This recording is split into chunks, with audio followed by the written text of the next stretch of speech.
Hi అండి. అప్పుడప్పుడు మా హస్బెండ్‌కి ఇలాంటి వెరైటీస్ చేయాలని చ చాలా ఇంట్రెస్ట్‌గా అనిపిస్తూ ఉంటది. నేనే అంత ఇంట్రెస్ట్ చూపించను కానీ తను మాత్రం కొత్త కొత్త వెరైటీస్ అనేవి భలే ట్రై చేస్తూ ఉంటారు ఇంట్లో. నిజంగా ఈ విషయంలో నేను చాలా అదృష్టవంతురాలిని అనుకోవచ్చు. ఏం చేస్తున్నారు అని అడిగితే చెప్పలేదు. తనే బయటికి వెళ్ళారు. కావాల్సిన ఐటమ్స్ అవి తీసుకొచ్చారు. తీసుకొచ్చి మొత్తానికి ఇలా అయితే ట్రై చేస్తున్నారు. నేనేమో ఏం చేస్తున్నారా అని చాలా ఎక్సైటింగ్‌గా వెయిట్ చేస్తూ ఉన్నాను. ఎప్పుడూ అంతే. ఏదైనా చేస్తున్నప్పుడు ఏం చేస్తున్నారా అంటే అస్సలు చెప్పరు. చివరికి చేసి తీసుకొచ్చి చూపిస్తారనమాట అలాగా. ఎలా ఉందని ఫస్ట్ టేస్ట్ నన్నే చేయమని అడుగుతారు.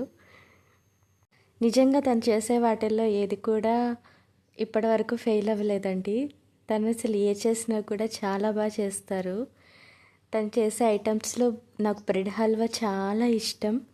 చికెన్ ఫ్రై కూడా చాలా బాగా చేస్తారు. బ్రెడ్ని వెన్నతోటి అలా రోస్ట్ చేస్తున్నారనమాట. ఇక్కడ చూస్తున్నారు కదా, కిచెన్ చాలా మెస్సీగా ఉంది. ఏమనుకోకండి, ప్లీజ్ ఇగ్నోర్ ఇట్. ఎందుకంటే నాది చాలా అంటే చాలా చిన్న కిచెను. అది మాకు మాత్రమే సరిపోతుంది. ఒక 2 మెంబర్స్ నుంచుంటే సరిపోతుంది. ఇంకా అంతకంటే ఇంకా ఎక్కువ మంది లోపలికి ఉండడానికి ఉండదన్నమాట. సో చూడండి ఏం ప్రిపేర్. సో ఫైనల్గా బ్రెడ్ ఆమ్లెట్ తీసుకొచ్చి నా ముందు ఉంచారనమాట. ఒకటేమో ఆనియన్, ఒక వెరైటీ ఆనియన్స్ వాటితో చేశారు. ఇంకొకటేమో మా బాబు ఆనియన్స్ అవి తినడని చెప్పేసి ఇంకొకటి ఆనియన్స్ లేకుండా అయితే ఇలా ప్రిపేర్ చేసి తీసుకొచ్చారు. నిజంగా టేస్ట్ అయితే చాలా అంటే చాలా బాగుందండి.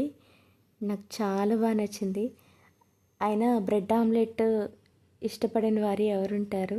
అది కాక మా హస్బెండ్ చేశారనమాట. అసలు టేస్ట్ మాత్రం ఎక్సలెంట్ ఉండింది.